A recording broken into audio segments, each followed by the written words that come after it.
Hello दोस्तों, स्वागत है आप सभी का आपके अपने चैनल लर्निंग टाइटल्स पर। दोस्तों, आज हम ये सीखने वाले हैं कि अगर हमें कॉस्ट प्राइस, सेलिंग प्राइस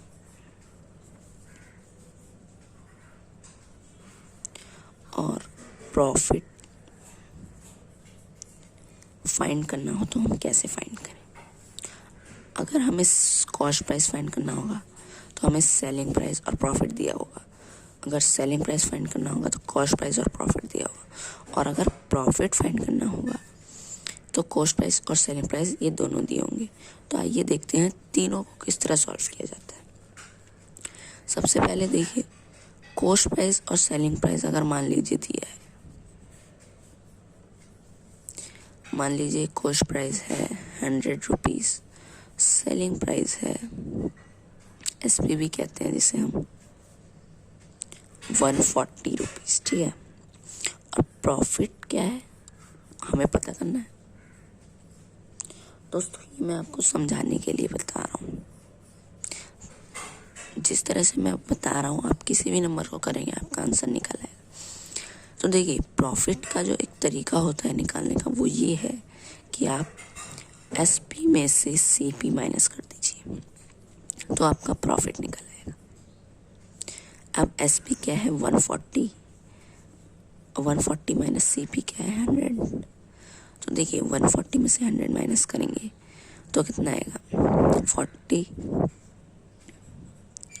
यानी 40 रुपीज़ का हमारा प्रॉफिट हो गया। किसी आदमी ने एक सामान लाया 100 रुपये का और उसे बेचा 140 रुपये का, यानी उसे 40 रुपये का फ़ायदा हो गया, हमने निकाल लिया। तो अब आगे बढ़ते हैं। अब मान लीजिए हमें सेलिंग प्राइस दिया है,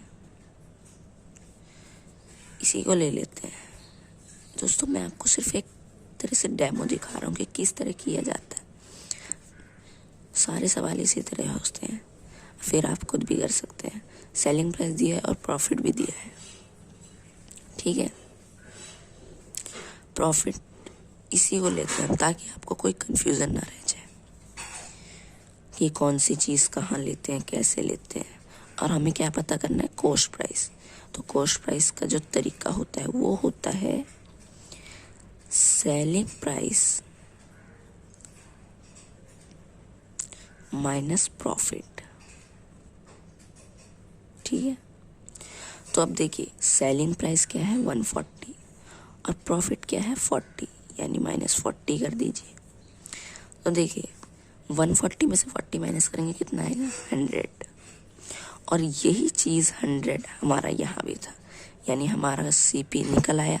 बिल्कुल सही है, आपने भी देख लिया, आपके सामने सब कुछ हो रहा है। तो इस तरह से हमें CP निकालना होता है अगर सेलिंग प्राइस और प्रॉफिट दिया हो।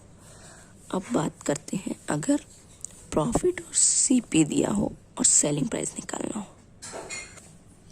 तो देखिए, प्रॉफिट कितना होगा 40 और CP होगा हमारा 100।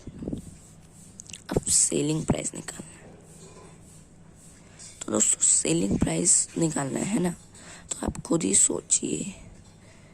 मान लीजिए कोई बंदा एक सामान खरीदता है, पहले खरीदता है 100 रुपये का और फिर उसे इतने में बेच देता है कि उसे 40 रुपये का फ़ायदा हो जाता है। तो फ़ायदा कब होगा, जब वो 100 रुपये में 40 रुपये जोड़ के बेचेगा, यानी कितने का बेचेगा 140 का फ़ायदा हो जाएगा।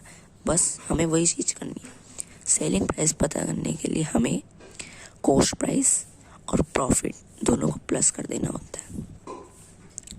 देखिए 100 प्लस 40 कितना आ गया 140, ठीक है।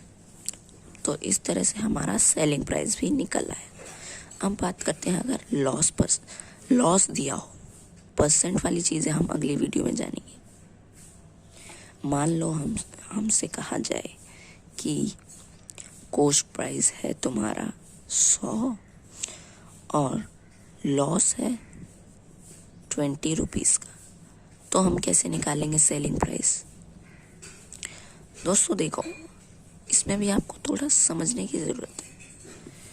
कोई सामान आप 100 रुपये का खरीद के लाए और फिर उसे आपने बेचा तो, लेकिन आपको 20 रुपये का घाटा हो गया। यानी आपने कितने में बेचा होगा?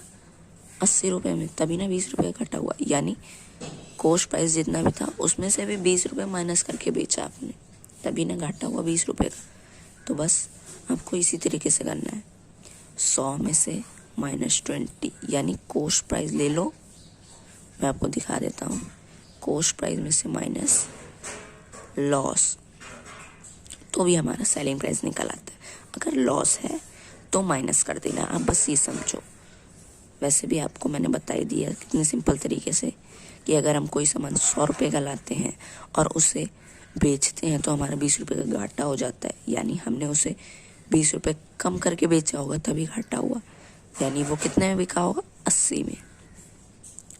तो दोस्तों, इस तरह से हमें selling price, cost price, profit loss, इन सब का आंसर निकाला जाता है, इन सब को फाइंड किया जाता है। अगली वीडियो में हम ये जानेंगे कि अगर हमें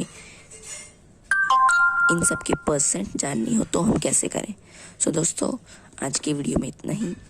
अगर वीडियो पसंद आई हो so please subscribe for next question. Thank you.